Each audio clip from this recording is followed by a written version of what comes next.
అందరికీ నమస్తే. Welcome back to my channel. నేను మీ తేజస్విని. మన ఛానల్ గనుక కొత్తగా ఎవరైనా చూస్తున్నట్లయితే ప్లీజ్ సబ్స్క్రైబ్ చేసుకోండి. అండ్ ఇవాళ మనం మాట్లాడుకోబోతున్న టాపిక్ నిజంగా ఎంత రోతగా, ఎంత దరిద్రంగా, ఎంత చండాలంగా మనం చూస్తున్నామో, వింటున్నామో ప్రతిరోజు నిద్రలేసిన కాడి నుంచి ప్రతి ఒక్క ఛానల్స్ లో, ప్రతి ఒక్క యూట్యూబ్ లో కానివ్వండి, యూట్యూబ్ లో చూస్తే ప్రతి ఒక్క ఛానల్స్ లో కూడా అఘోరి అఘోరి అఘోరి అఘోరి అని చెప్పబడ్డ శ్రీనివాస్ గురించి ఇవాళ మనం మాట్లాడుకోబోతున్నాము. ఇక మనం ఆలస్యం చేయకుండా టాపిక్ లోకి అయితే వెళ్ళిపోదాము. ఇవాళ అఘోరి అని చెప్పబడ్డ శ్రీనివాస్ ఎవరైతే ఉన్నారో అసలు అతను నార్మల్ జంటేనండి. నిజం చెప్పాలంటే నార్మల్ ఒక అబ్బాయి మాత్రమే. ఆ అబ్బాయి ఏం చేస్తున్నాడంటే నార్మల్ గా జీవితంలో ఎలా బతకాలి ఏంటి అనేది ఆలోచన బాగా చేసిన తర్వాత తను ఎలాంటి డెసిషన్ తీసుకున్నాడంటే, తనకి ఆ శ్రీనివాస్ అఘోరి అని చెప్పబడ్డ శ్రీనివాస్ కి ఒక తల్లిదండ్రి ఉన్నారట. ఆ తల్లిదండ్రి ఎక్కడో ఒక మూలన ఒక పూరి గుడిసెలో ఉన్నారు. ఒక మగపిల్లోడిగా పుట్టినప్పుడు నీ బాధ్యతగా తల్లిదండ్రులను చూసుకోవాలన్నా పర్లేదా? ఓకే, చూసుకోకుండా నేను అఘోరి ఇదిలో వెళ్ళిపోతాను అని చెప్పేసి తల్లిదండ్రిని అక్కడ వదిలేసి రావడం జరిగింది. వచ్చిన తర్వాత ట్రాన్స్జెండర్ గా మారిన తర్వాత ఒక అబ్బాయే ట్రాన్స్జెండర్ గా మారి తర్వాత ఈ డిసిషన్ కు వచ్చారనమాట. ఏ డిసిషన్ కి?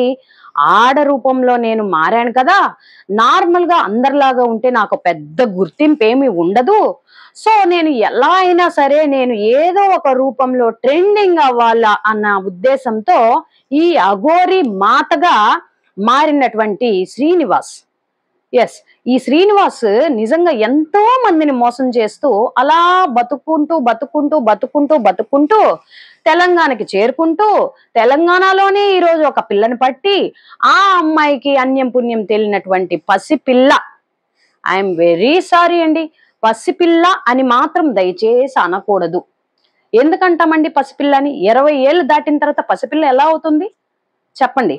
పాల డబ్బాతో అయితే పాలు తాగదు కదా.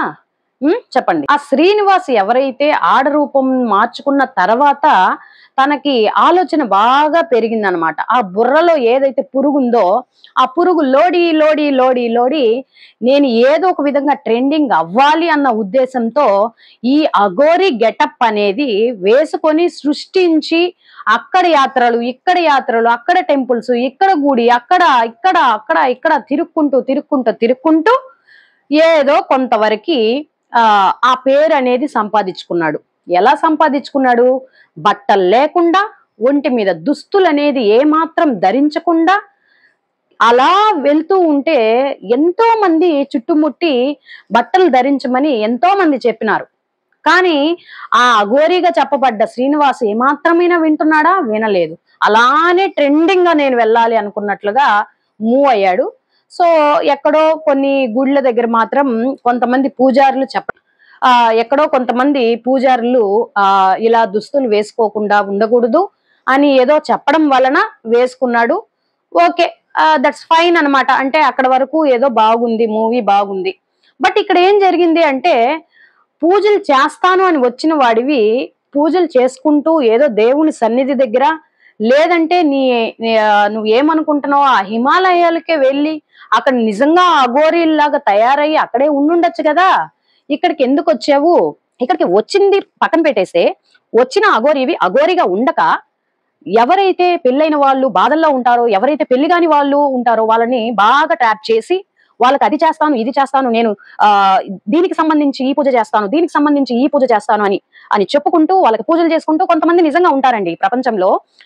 ఎంతటికి మోసానికైనా సరే దిగజారుతారు కానీ వాళ్ళు నిజంగా అఘోరియా కాదా, లేదంటే ఒక నిజమైన పూజారా కాదా, ఒక అన్ని మంత్రాలు తెలిసినటువంటి నిజంగా గుడిలో సన్నిధిలో ఉండేటటువంటి ఈయన ఒక మంచి గొప్ప జ్ఞానం కలిగి ఉండేటటువంటి అఘోరియా అని కూడా తెలుసుకోకుండా, ఏ మాత్రం ఆయన గురించి ఎంక్వైరీ చేసుకోకుండా ఉన్న మొత్తం వాళ్ళకి బాధలు ఏవైతే ఉన్నాయో అవి మొత్తం అతనికి చెప్పుకుంటూ వెళ్ళగా అతని బుర్రలో అపురి ఏదైతే ఉందో అది ఈ సైడ్ లో నుంచి కాస్త ఈ సైడ్కి వచ్చి బాగా తెలివిగా ఆలోచన పెట్టడం అనేది సాగిందనమాట.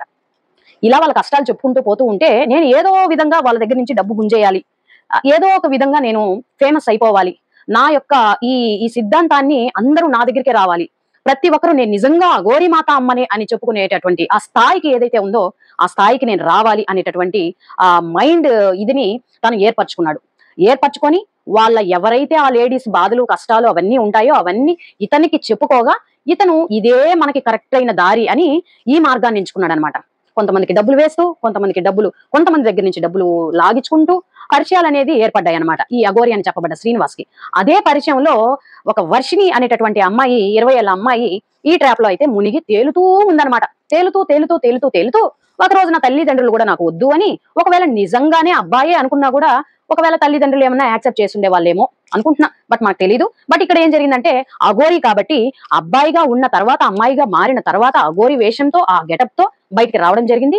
మోసం చేసుకుంటూ అదే మోసంలో ఈ అనేటటువంటి అమ్మాయి పరిచయం అయింది కాబట్టి ఇతనికి బాగా ట్రాప్ చేసే విధానం తెలుసు కాబట్టి తన కష్టాలు తన బాధలు అవన్నీ బాగా తెలుసుకొని తర్వాత ఒక వారం దాకా వాళ్ళిద్దరు కలిసి ఉండటం, వాళ్ళ ఇద్దరు మనసులు కలిసి ఉండటం, ఒకరి గురించి ఒకరు తెలుసుకోవడం, తర్వాత ఎవరికీ అర్థం కాని పరిస్థితి ఈ రోజుల్లో కొన్ని సిచ్యువేషన్ బట్టి మనం అర్థం చేసుకొని వదిలేయాలి. ఆ టాపిక్స్ ని మనం అసలు నెవర్ మాట్లాడటానికి కూడా చాలా చండాలంగా ఉంది. అమ్మాయి తనని ఇష్టపడడం, తను ట్రాప్ లో మోసపోతూ తనకేమి తెలియడం లేదనమాట. అంటే అమ్మాయి నాకెవరు వద్దు అని ఆ గోరి ఎవరైతే ఉన్నారో శ్రీనివాస్ వాడి దగ్గరికి వచ్చిన తర్వాత అమ్మాయిలో చాలా మార్పు వచ్చింది అనమాట.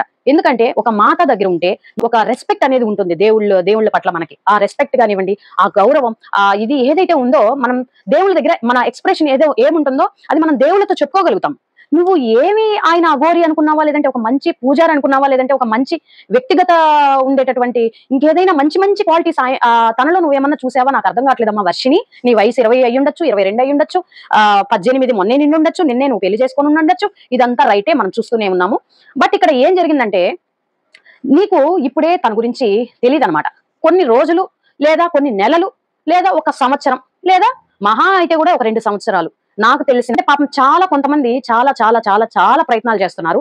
ఆ శ్రీనివాస్ దగ్గర నుంచి వర్షిణిని విడగొట్టడానికి చాలా ప్రయత్నాలు అయితే జరుగుతున్నాయి. కానీ ఆ అమ్మాయి ఎవరైతే ఉన్నారో పూర్తిగా మైండ్ మొత్తం ఈ శ్రీనివాస్ మీద ఉంది. ఎందుకంటే ఏది ఎలా చెప్పాలంటే కేవలం ఆడ రూపంగా మార్చుకుంది మాత్రమే ఆ శ్రీనివాస్. ఆ లోపల ఉండేది మొత్తం ఆ జెంట్ ఉండే విధానం వేరే ఉంటుంది, లేడీస్ ఉండే విధానం వేరే ఉంటుంది. కేవలం బాడీ పార్ట్స్ మార్చుకోవడం మాత్రమే అతను చేసినటువంటి మార్పు. ఇక ఎక్కడ మార్పు లేదు.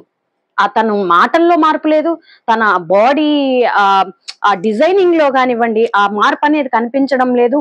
అసలు అఘోరికి కోపం ఉంటుందా చెప్పండి? అఘోరి చాలా ప్రశాంతంగా చాలా అంటే ఎప్పుడు ఇలా ప్రతిదానికి ఆవేశపడుతూ, ప్రతిదానికి కోప్పడుతూ, ప్రతిదానికి ఇంకేదన్నా మాట్లాడుతూ లవ్వులు చేసుకుంటూ, పెళ్లిళ్ళు చేసుకుంటూ, ముద్దులు పెట్టుకుంటూ ఇవన్నీ ఎవరు అఘోరీస్ అయితే చేయరు అనేది మనకి తెలిసినంత వరకు కొంతవరకు ఈ వివరాలు. అయితే ఇక్కడ అఘోరి ఏం చేస్తుంది? నువ్వు సనాతన ధర్మాన్ని కాపాడాలి అని అనుకున్నప్పుడు ఏమన్నా పిశాచిలు ఇంకేమన్నా ప్రజల మీదకి వస్తున్నాయి అన్నప్పుడు ఏదో నీకు తోచిన మంత్రాలు చదివి ఆ పిశాచులను ఆపకుండా ప్రజలందరి కళ్ళ ముందే ఇలా ఆప్ చేయి, అప్పుడు నిన్ను నమ్ముతారేమో. అంతే కదా. నువ్వు ఏమీ తెలుసుకోకుండా నేను అఘోరిని అసలు ఆయనకి మంత్రాలు ఏమి తెలుసు, తంత్రాలు ఏమి తెలుసు, అఘోరి ఎలా ఉంటారో తెలుసా, అఘోరీలు పెళ్లిళ్ళు చేసుకుంటారా, అఘోరీలు ఎలా అంటే అలా మాట్లాడతారా? ఇంకా చెప్పాలంటే నిజంగా చాలా అఘోరి అని చెప్పుకునేటటువంటి ఈ శ్రీనివాసు నిజంగా చాలా మోసమైనటువంటి వ్యక్తి. జనాల్ని నిజంగా చాలా మోసం చేసుకుంటూ అలా ముందుకు కొనసాగుతూ ఉన్నాడనమాట. సో కొన్ని గుళ్ళకి వెళ్ళినప్పుడు కూడా మంత్రాలు ఏమన్నా ఉంటే చదవాలి, నోటితో చదివి దేవుడి దగ్గర కూర్చొని ఏదన్నా ధ్యానమో లేదంటే ఇంకేదన్నానో చేసుకోవాలి. అంతేగాని ఇదేంటండి ఇదే అండి నీకు వచ్చిన మంత్రము? ఇదే నువ్వు అఘోరీల దగ్గర నుంచి నేర్చుకున్న మంత్రము?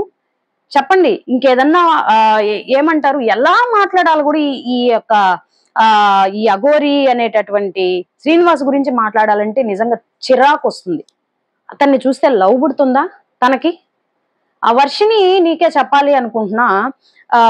నాకు తెలిసిన కాడికి కొన్ని రోజులు మాత్రమే, కొన్ని నెలల్లోనే లేదు మహా అయితే ఇలా నేను మీడియాకి అందరికి తెలిసిపోయింది. నేనెక్కడ బతకలేను గదా! అని అనుకోని గూడా లోపల లోపలే దాచిపెట్టుకొని ఉన్నా సరే, ఎక్కువ రోజులు శ్రీనివాస్ దగ్గరైతే నువ్వు ఉండలేవమ్మా. ఎంతో హ్యాపీగా నీ అబ్బాయిని గనక చేసుకోనుంటే ఈ ప్రపంచమంతా గూడా ఇలా మాట్లాడుండేది కాదేమో. అఘోరి అని చెప్పబడ్డ ఆ రూపాన్ని ఏదైతే మార్చుకున్న శ్రీనివాసు ఆడ రూపాన్ని మార్చుకొని ఈ విధంగా మాటగా తనకు దగ్గరయ్యి ఏమి మాట్లాడుకున్నారో, ఏమి ఇది చేసుకున్నారో మనకైతే తెలీదు గానీ, తన ట్రాప్ లో ఫుల్లుగా దిగి మునిగి తేలుతూ ఉంది కారులో అలా అలా అలా అలా. ఎస్, ఈ రోజున అమ్మాయి ఇప్పటికి బాగుండొచ్చు, ప్రెసెంట్ బాగుండొచ్చు.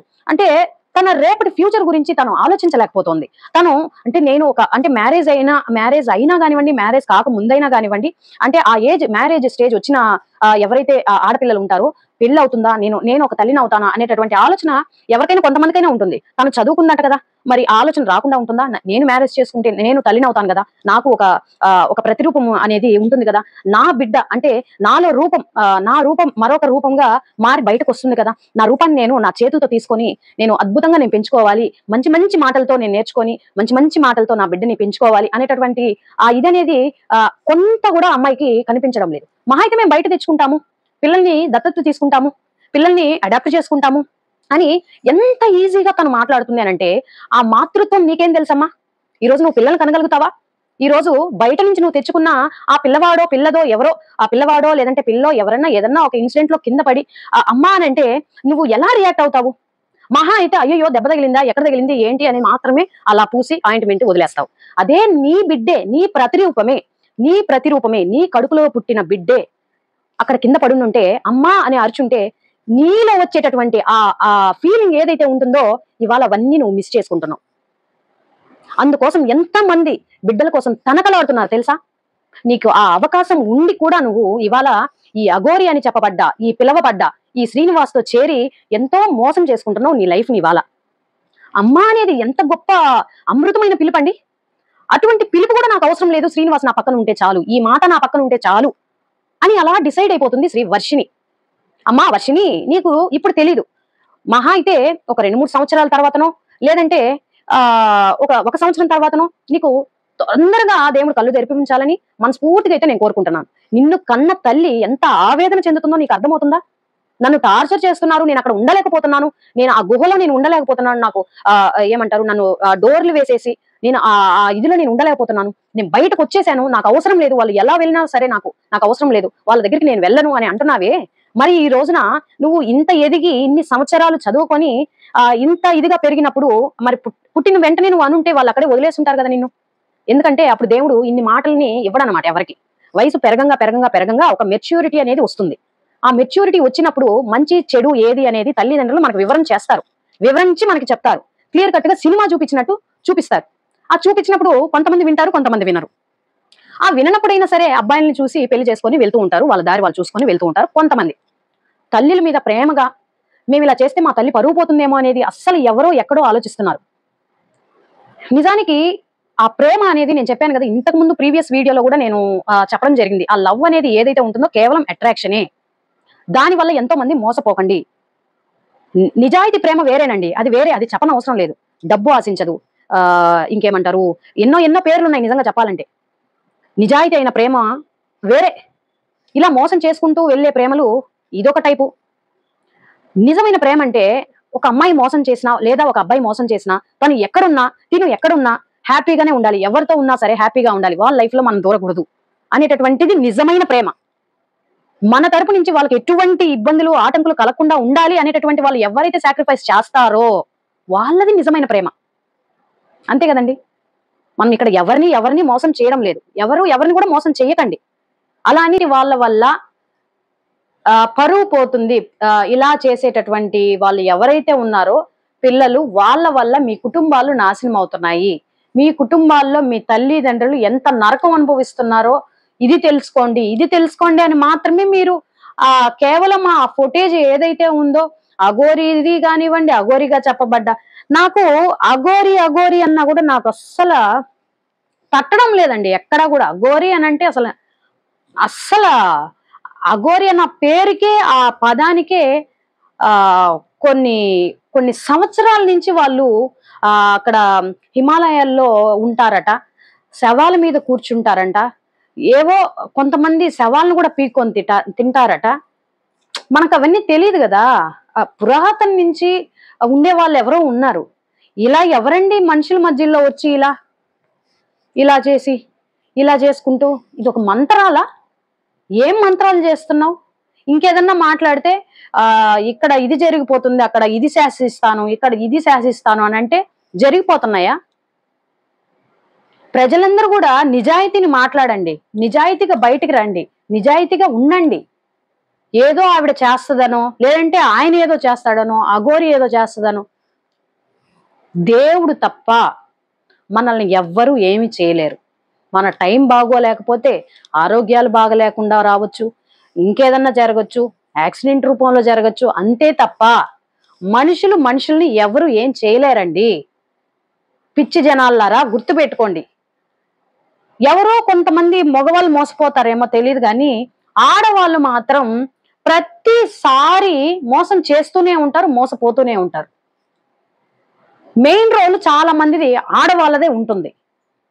ఎందుకు నమ్మాలి చెప్పండి? నీకు ఒళ్ళు బాగాలేదా, దేవుడి దగ్గర కూర్చొని నీ కష్టాలు నష్టాలు అన్ని చెప్పుకొని బాధపడి ఏడు, నీ మనసులో ఉండేది మొత్తం కక్కు దేవుడి దగ్గర. అంతేగాని మనలా రూపం పెట్టుకొని ఉండేటటువంటి వాళ్ళ దగ్గర ఏందండి మన ప్రతి ఒక్క విషయాన్ని షేర్ చేసుకోవడం?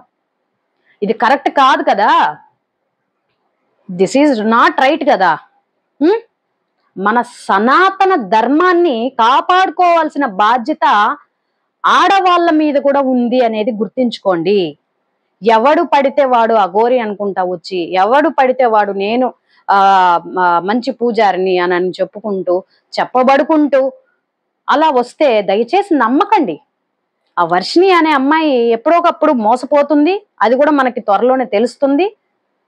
మనమేమి అవసరం పడాల్సిన పనే లేదు. కాకపోతే ఇది మంచి ఇది చెడు అని వివరించండి. ఒక్కసారి వాళ్ళ ఇమేజెస్ స్క్రీన్ మీద వేసి కేవలం మాట్లాడండి మీడియా మిత్రులు కూడా. ఎందుకంటే వాళ్ళని కూర్చోబెట్టేసి మాట్లాడడం వల్ల పెద్దగా యూజ్ ఏం లేదు అనేది నా అభిప్రాయం. అసలు ఈ అఘోరి అనేటటువంటి చెప్పబడ్డ తను ఎలా ఉంటాడో ఏంటో అనేది మనకు తెలియదు. అంటే ఎప్పుడైనా ఫోన్లో మనం మాట్లాడుతుంటే లైవ్ల్లో కానివ్వండి, లేదంటే డిబేట్స్ లో, ఎప్పుడైనా డిబేట్ లో కూడా నేను చూడలేదు. కానీ ఏంటంటే కొంతమంది ఇంటర్వ్యూ పాత వీడియోస్ ఉన్నాయి కాబట్టి అప్పుడు చూసినప్పుడు నాకు అర్థమైంది. ఆ లిప్స్టిక్ ఒకటి వేసుకోవడం, ఈ బూదిలాగా అదంతా వైట్ గా పూసుకోవడం, ఏదో నువ్వు అలా జపము చేయాలనుకున్నావో, లేదంటే ఇంకేమన్నా మంత్రాలు నేర్చుకోవాలనుకున్నావో, సనాతన ధర్మాన్ని కాపాడాలనుకొని వచ్చావో, అలానే వచ్చి అలానే సేవలు చేసుకుంటూ, లేదంటే నీకు తగిన సేవలు చేయాలనుకున్నప్పుడు జనాలు ముందుకొచ్చి మంచి దుస్తులను ధరించి, అసలు ఒంటి మీద దుస్తులే ధరించకుండా నువ్వు జనాల్లోకి రావాలంటే ఎవరు ఒప్పుకుంటారండి చెప్పండి? ఎందుకు ఒప్పుకోవాలి? దేవుడు నీకేమన్నా చెప్పాడా నువ్వు ఇలా తిరుగు, ఇలా మార్చుకొని నువ్వు ఇలా తిరుగు అని నీకేమన్నా చెప్పాడా? ఎందుకు చెప్పండి ఇలా కొంతమంది ఆడవాళ్ళ పరువులు తీయటము, ట్రాన్స్జెండర్ గా ఉండేటటువంటి వాళ్ళ పరువు కూడా తీసుకుంటూ ఈ విధంగా బయటకు రావడం, ఇవాళ వాళ్ళని బయటకు తీసుకొని వచ్చి మాట్లాడించేటట్లుగా చేసింది ఈ అఘోరి అనేటటువంటి శ్రీనివాసు. ఇతని వల్లే కదా వాళ్ళు కూడా ఈ రోజున పాపం బయటకు వచ్చి మా ట్రాన్స్జెండర్ అంతా కూడా ఈరోజు మేము ఇలా నాతో అలా మాట్లాడాడు, లేదంటే ఇలా అలా ఇలా ఇలా అనుకుంటూ డిబేట్స్ కూడా మనం చూస్తూనే ఉన్నాం. సో ఇదంతా కరెక్ట్ కాదు కదా. సో వర్షిణికి త్వరలోనే నిజం ఏంటి అబద్ధం ఏంటి, ఇన్ని రోజులు నేను ఇలా మోసపోయానా అనేది తెలుస్తుంది. వర్షిణి గుర్తుపెట్టుకో, నువ్వు ఎవరిని ఎలా మాట్లాడుతున్నావో, ఎలా నువ్వు నీ బిహేవియర్ ఎలా ఉంటుందో ఒక్కసారి నీ వీడియోస్ నువ్వే పదే చూసుకో. నీ తల్లి ఆవేదన నువ్వు కరెక్ట్ గా ఉండలేవు. ఒక అబ్బాయితో పోయింటే దీవిచ్చుండేదో, ఇంకోటో నిదానంగా అయినా సరే కలిసి ఉండేవాళ్ళు. ఇలాంటి పని చేసి నువ్వు ఏ విధంగా నువ్వు మళ్ళీ వాళ్ళ దగ్గరికి నేను వెళ్తాను, వాళ్ళ దగ్గర ఆశీర్వాదం తీసుకుంటాను అని మాట్లాడుతున్నావు, నాకైతే అర్థం కావడం లేదు. కేవలం ఈ రోజు నీ వల్ల నీ కుటుంబాన్ని పరువు అయితే పోయింది. శ్రీనివాస్ గురించి అయితే అస్సలు అనవసరం. నాకు తెలిసిన కాడికి అఘోరి కాదు, కాదు, కానే కాదు. చెప్పుకోబడ్డ పిలువబడ్డ శ్రీనివాస్ మాత్రమే అఘోరి అని. కాబట్టి దయచేసి ఇలాంటి వాళ్ళని ఎవ్వరూ నమ్మకండి, మోసపోకండి. లేదన్నమాట. ఆశ్రమాలట అంటే చక్కగా ఏర్పరచుకుంటున్నాడు అనమాట ఇప్పుడిప్పుడే ఆశ్రమాలు, ఒక భార్యని. భారీగా కూడా నిన్ను చూడ్డమ్మా, నువ్వు అనుకుంటున్నావేమో. నీకు తనకి కావాల్సిన పనులన్నీ చేసి పెట్టుకుంటూ ఉండటమే నీ పని. అర్థమైందని అనుకుంటున్నా. శ్రీవర్షిని గుర్తుంచుకో, త్వరలోనే నువ్వు మళ్ళీ ఎక్కడికి వెళ్ళాలో అక్కడికే చేరుకుంటావు. అది క్లియర్ కట్ గా అర్థమవుతుంది. సో ఎనీవేస్, మరొక టాపిక్ తో మీ ముందు ఉంటుంది. అంతవరకు నమస్తే.